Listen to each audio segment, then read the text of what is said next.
Yeah. Well, I'll say this.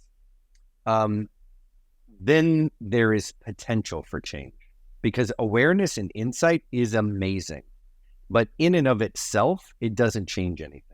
It actually creates a clearing or a path for change to occur. The person then has to take the steps through this new insight and awareness to create the change.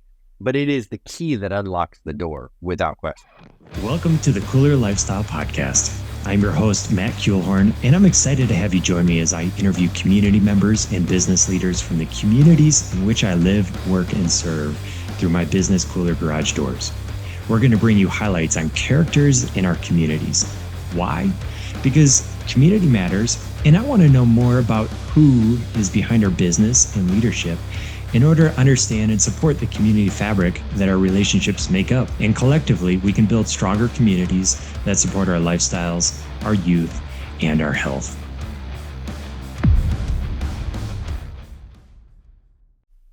Ladies and gentlemen, welcome to the Kooler Lifestyle Podcast. I'm your host, Matt Kuehlhorn. Today, I'm sitting down with my friend, my coach, Andy Hite. I would explain you, Andy, as an executive coach for professionals that want to transform and move beyond what they know. You're a devoted father, husband. You're based in Chicago. Yeah. What else can I say about you? I think that basically encompasses it. Right on. There are a couple of parts to my life that take on most of the time that I'm awake, my work and my family. And that's really all that matters. Yeah. Well, I really appreciate my relationship with you, Andy, and our conversation today. I'm really excited for it. So thanks for joining. Me too. I'm so honored that you invited me on and hopefully we can drop some fun nuggets that people will find value in. Yeah. Let's do this. Let's back the train all the way up, Andy, and start building out this context. Where did Andy grow up? Well, I'm at 1974, Scott and Linda Hite. And they welcomed a beautiful 6-pound, 9-ounce baby named Andy. So I grew up in Virginia. Very rural area. My dad, blue collar dude, builder, painter, trades guy, had entrepreneur his entire life, his own companies. Mom stayed at home, took care of us, babied me, probably spoiled me a little bit too much. That's so in the Shenandoah Valley of Virginia. That's my home. And you mentioned rural, so small town. Did that mean you had a bunch of freedom to roam the hillsides? And man, it was awesome. We lived on a couple of acres. Houses were super spread out. We had some woods. My dad, at the age of 10, bought me my first motorcycle. So most of my childhood was just out in the woods with friends, riding motorcycles or bikes or, like camping out. It was amazing. It feels like a distant lifetime ago because I can't imagine my kids doing something like that. Well, it's certainly not even possible where I live, near the concrete jungle. But it was awesome. We would just hang out and stare at the stars on a Friday night, chat, ride bikes. It was super cool. That's rad. Oh, and don't forget, in the 80s, breakdancing. Big part. Childhood. I could pop and lock with the best. Hey, you can see it, can't you? I can totally see it. Did you travel with cardboard? I legit did. I took it to my elementary school in 5th grade. I literally brought my own cardboard. Yep. Yeah. I love that you remember that. Yeah. Like the parachute pants with the bandana around the legs. Yeah. And the boombox, you carry it. Oh my God. What a blast from the past. Man, it's so good. Yeah. That's awesome. Certainly dating myself with these references. It's so good. I could totally see that. We'll have to search the internet sometimes I think like, oh, phew, fortunately it wasn't around. Our entire life being documented for, in perpetuity. Totally. It's just packed away in dusty photo albums on somebody's shelf. I did all the incriminating ones. Yeah, so good. Andy, what were the next steps from there?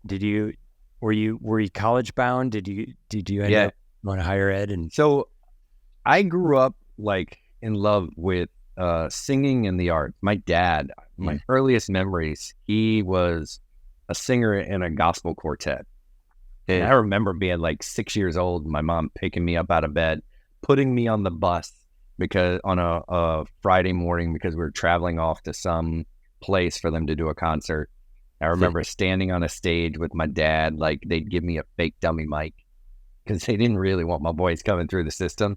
But like I learned and grew a passion for singing when I was super young. Wow. That carried throughout my youth. And then ended up going to college for music. I wanted to become a Broadway star, man. So theater and acting were my college years. Yeah. Wow. I was that guy, you'd go to a theme park and I was like in the shows, snapping, doing box steps, singing like a pop song. That was me. Yep. So what happened to that career? Well, truth be told, it evolved. So I moved to Chicago right after college, and I was a professional union actor on many of the Chicago stages for about 5 years, going from show to show to show.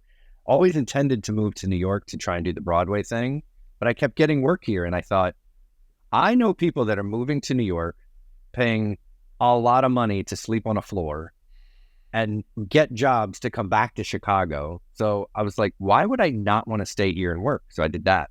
And then that evolved into the largest part of my career, which was producing theater.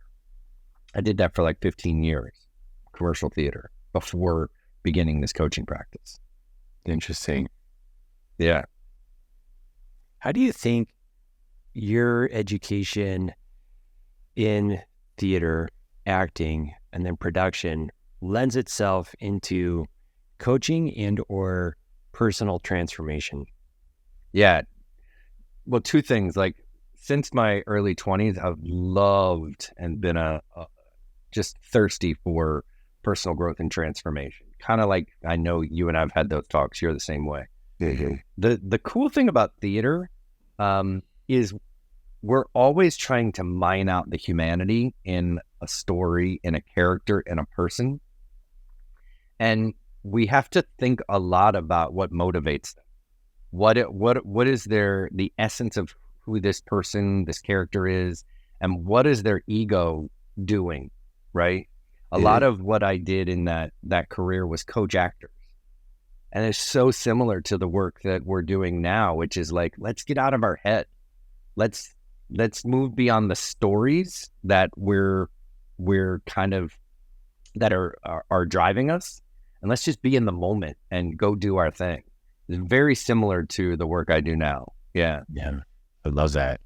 Hey everybody, this is Luke from Kooler Garage Doors. Just want to take a quick second to talk about our sponsor, Sommar Garage Door Openers. In our opinion, Sommars are the highest quality product on the market today. We recommend them for all of our residential garage door installs because of the variety of features they include, such as Wi-Fi connectivity and safety features such as a fixed chain, which moves along a secure rail to ensure your garage door opens quietly and safely. Click on the link in the description to learn more about Sommar Garage Door Openers.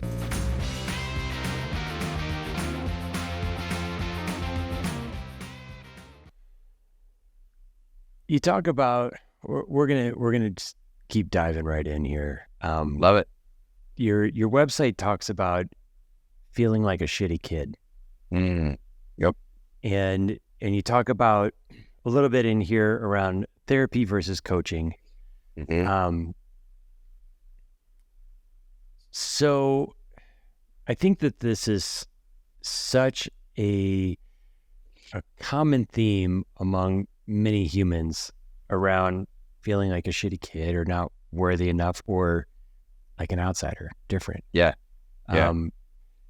Where do you feel like that stemmed from for you? And then what was the unraveling? Like, how do we dissect it and move beyond it? Yeah, so I grew up in very rural Virginia.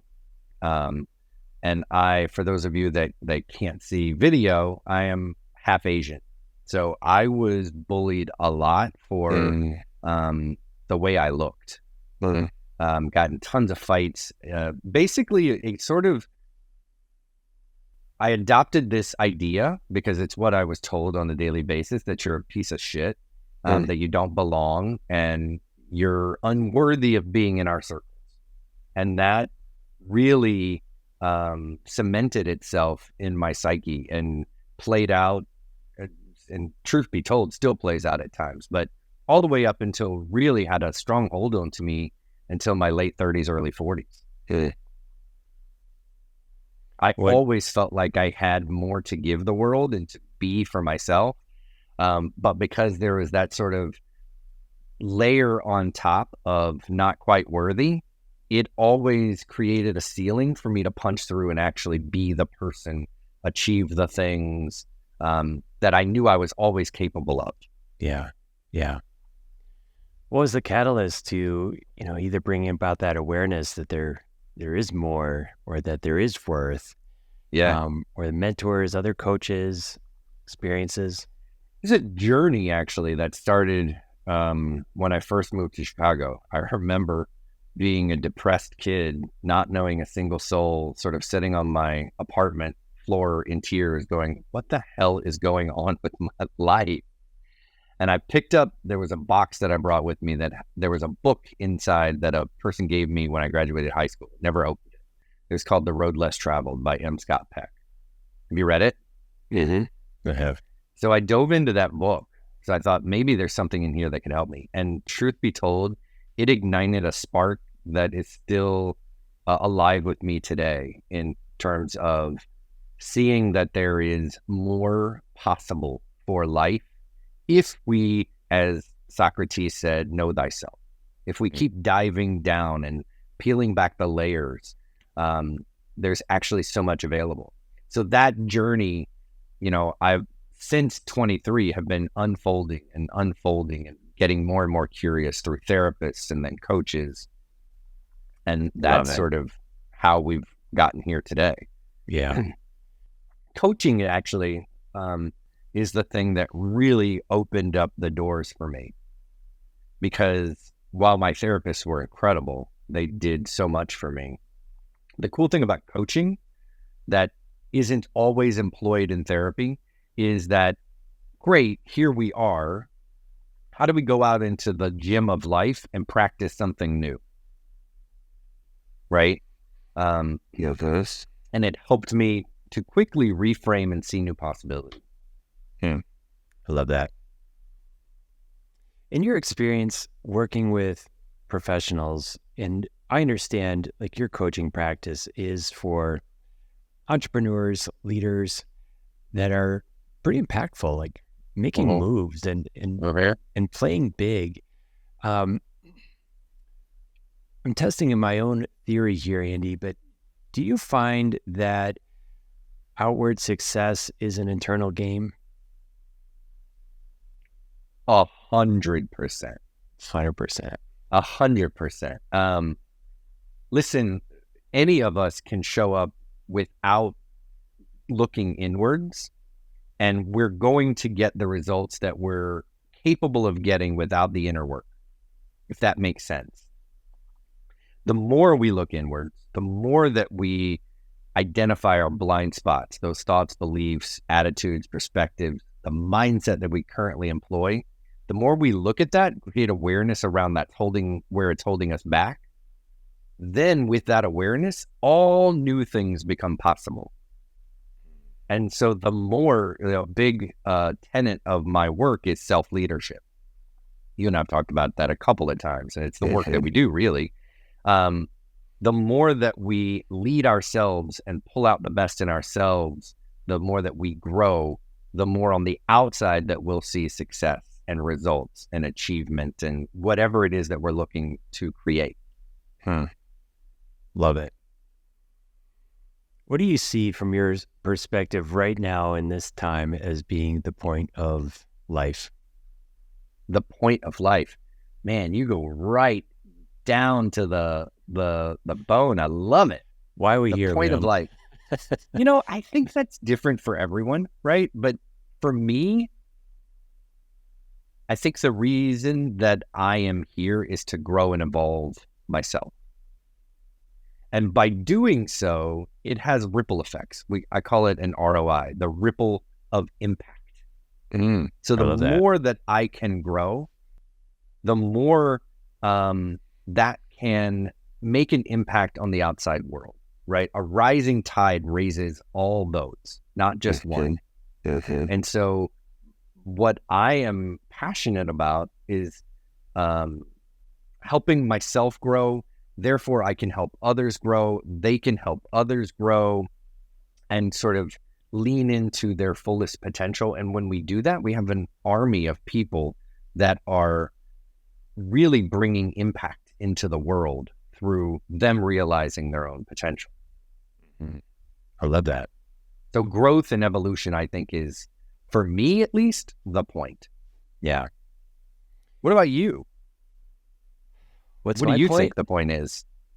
I think it's very similar. Growth and evolution. I think that I love the ROI acronym there, the return of impact, and those ripples go on forever. And one thing I've recognized in my own journey is that part of the point is to unravel one's personal journey. And I think that,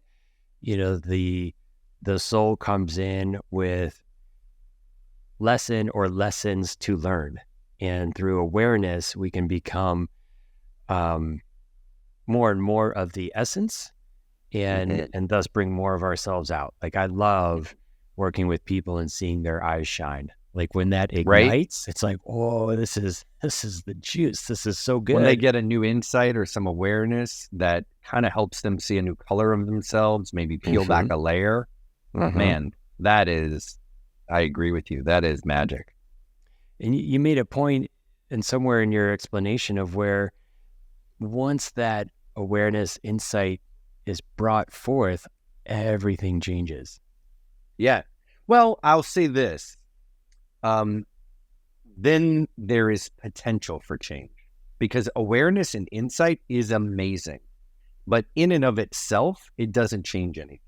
It actually creates a clearing or a path for change to occur.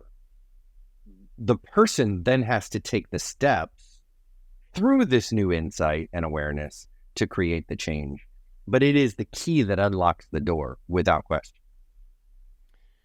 So the ummings, the meditation, the visualization is all for naught without taking a step of action. Yeah, and like the meditation, I think, is a step, right? It is saying, hey, I want to be more in control, not in control, but more aware of the thoughts that are swirling in my mind, right? I want to be more of an observer and in the moment rather than allowing them to be in the driver's seat and to control me, right? Again, that's just a practice of awareness and separation from sort of ego, so that we can be more aware that we are in the driver's seat and not being driven. You're familiar with Think and Grow Rich? Oh yeah, great. What's the secret in that book that he writes about but doesn't call out super obviously? Like, if you read the introduction, Napoleon Hill's like, there's a secret in this book that'll jump out at you, maybe page 1, maybe page 141, but it's on every page, and he'll talk about the different components of this. And I think I have it, but it was really just the other day when I was like, oh, that could be it. I mean, I'd love to hear your insight. I'll take a stab. I might get it wrong. I don't know. That it's not that hard, actually. Just think it, be it, embody it. Oftentimes we think, okay, once we get to the destination, then we can start to become X, Y, or Z. But in fact, if we step into those shoes now, into that being, I'm putting up air quotes, right now, We can start to create the thing just by living it in the moment rather than waiting to get somewhere in order to think it, to be it, to get it. That's good. My extraction of it is very simple. Thoughts are things, and thoughts are things. And if we take that, then how we think about our being is how our being gets expressed. And it's like, whoa, there's some actual power here. So you were just talking about thoughts, and that does play in. And I think the value of coaching, to go into this realm for a minute, is to have those blind spots shown. Like I think of the Johari window. One of my mentors shared that to me, where there's stuff that I don't see and you don't see. There's stuff that I don't see and you do see. There's stuff that I see and you don't see. And then there's stuff that both of us see. And the idea is to open up the window so that it's more of both of us see everything, so that I have a vulnerability of sharing, whether it's with you as a coach or, with my spouse or whomever, but then they have a responsibility of showing those blind spots, and those can be uncomfortable conversations sometimes, but incredibly valuable. Yeah. And it's through that awareness to see the thought, knowing that thought is things, of where we identify, okay, that's a thought that has me identifying as a shitty kid.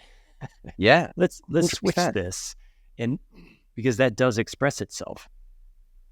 Yeah. Like one of the things that I say a lot when we're doing this work is, hey, our thoughts create our beliefs, and our beliefs create our results, because what we believe is how we show up in the world, right? Yes. And so the thoughts are the seeds that blossom into beliefs. And so the work that I do with my clients, oftentimes I'm just stopping them with their language. I should, or I can't, or win this. It's like, no. Start with the words that you say, because they inform the thoughts. They are married to the thoughts. That is Think and Grow Rich, right? Yes. Don't think, well, when I get here, I will get this, because that will be true. It will be off in the future. Rather, start now. Yes. Think it now. Be it now. Yes. What practical tips and tools might you have to share with listeners that can help increase this self-awareness piece, whether it's identifying potential blind spots and or thinking that is not empowering what we want? A couple things, really simple things, just like journaling, morning pages, getting thoughts out on paper and just being really honest with them. Sometimes they run in the background, and then if we see it on paper, we go, ooh, that's what's going on there.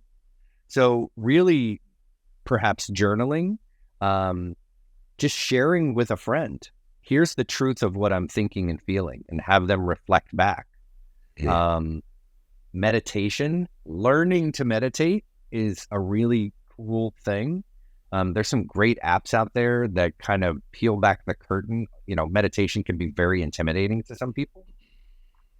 But all it is really is just pausing and breathing and allowing the mind to slow down. And then the real thoughts, feelings, and beliefs will bubble. What are your thoughts in that, in terms of what you use or what you've seen to be valuable? I definitely have been an avid pursuer of coaches and mentors. And I think that's incredibly valuable. And, I look at folks that play high level, whatever, business, sports, an athlete is not going to not have a coach or multiple coaches. Yeah. And that's to help see the blind spots, help see the mechanics of movement, the mechanics of thought, and to get, a different insight onto how to be more effective. So I look at that as critical for my development and my growth. Good questions. I think good questions are incredibly valuable. So when I sit down and journal, I'll tend to bring forth a question and noodle on that one. And I'm curious, Andy, is there a driving question or one or two that bubble up that you either use in your coaching practice and or personally that extract good value? So a question that I love, and you might be familiar with this one, is what do you want?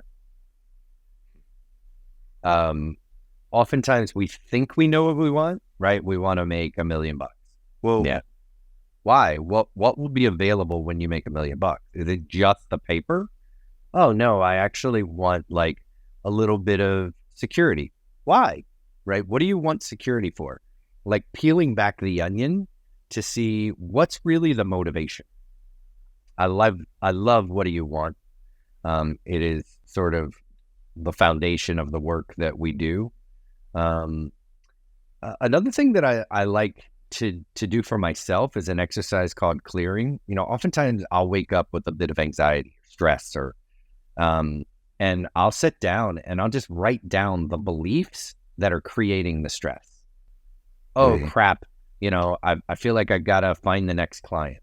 Well, what's behind that really it's a fear. And so I like to kind of the metaphor of just putting it all out on the table so that there's nothing hiding, right? Shining a flashlight in the closet and seeing if there's actually a boogeyman in there. Yeah, sure. So those are two things that I really like. What do you want? Get very clear on that. And then what's bugging you? Like get underneath what that is. Because oftentimes it's actually quite simple. It's just a fear that isn't real. Yeah. That sort of drives us. Yeah. That question of what do you want? I think that's one of the hardest questions to answer. I'm telling you, in 95% of all the work with every client that I work with, 95% of the time, I didn't say that well, that is the hardest question to answer. Because I think, and I'll speak for me, because it's hard for me too, declaring what we want, our minds are programmed to kind of find the path there before we say it. And that's really not leaning into possibility or potential. That's predictability. That's answering what you can create today, right? Mm-hmm. I can go create a client in the next month. Can I create 10? Can I get on a TEDx stage? Well, that's really difficult to speak out loud because we don't know how to do it. Yeah. Yeah. And that's where growth really happens, when we are bold enough to just say what it is that we really do want and why. Yeah, sure. And then we find the path. Yeah, We sure. find the skills. We find the way. Yeah. Yeah. Referencing Hill's book, Think and Grow Rich, like burning desire. That's the clarity of what one wants. Yeah. And you get behind that with so much desire that it's inevitable. Like, I get it in theory, but it is challenging. And then to state it and to really know why, to have that rooted so deeply that it's not a fleeting want. Yeah. And it's really, I work on this with my coach. I work with a coach and have for years. It's a hard question to answer. And even in just getting to the core of that question, so much growth and development is available, right? Because there's a lot of layers of the onion that have to be peeled back in order to get to the core of that answer. That's right. That's right. Could take years to really get to that core. Sometimes, yeah. Yeah. So here's a challenge for the listeners, like sit down, journal with that question. What do I want? And if you're bold enough, share it and love to put hear it it out into the world. Yeah, love to hear it. Because I think more and more people need to like plant their flag yes, and say, this is what I want to create in my life and in my work and in my business. yes. I agree with that. And to me, that speaks to authenticity, which the world is so hungry for. Who's bold enough to plant that flag and say, this is what I want because of X, Y, and Z? And is it, and maybe this doesn't matter, maybe it does, but I wonder if that's really at the core, like I want X because it's really at the core, it's really the essence driving forward, how could that not be a win-win-win scenario that creates ripples rising all boats? I mean, it absolutely is, right? Because again, I think we are here to grow and evolve and realize our potential. And by answering that question and moving towards that destination, all of those things are going to be required to grow, evolve, and realize our potential. Yeah. Love it. Andy, how do listeners get a hold of you? I'm pretty active on LinkedIn. Pretty simple to search for Andy Hite there. My website, andyhitecoaching.com. And they can also just write Matt and say, dude, connect me with your coach. He's awesome. Yeah. I would love to make that recommendation for folks. Andy, I certainly appreciate you. I value your shares, your insights on this conversation, and as a coach and as a friend. And I really appreciate your time, man. Thanks for showing up. Hey, thanks for having me, and know that I think the world of you and the work that, not just what you're doing with garage doors, which I think is amazing, what you're creating there, but I know that you're committed to making an impact in the world, which is why you are doing this podcast. Not once have you mentioned your business. You're really here on this planet to kind of have that ripple of impact, that ROI. And I'm happy and just so pleased to know you. Thanks, man. Here. Thank you. Ladies and gentlemen, thank you so much for listening to the Kooler Lifestyle Podcast. We count on your subscriptions, your likes, your shares, and I encourage you to do that now. If you're watching on YouTube, go ahead and subscribe, lower right-hand button. If you're on audio, download this, share it, and we look forward to having you on the next one.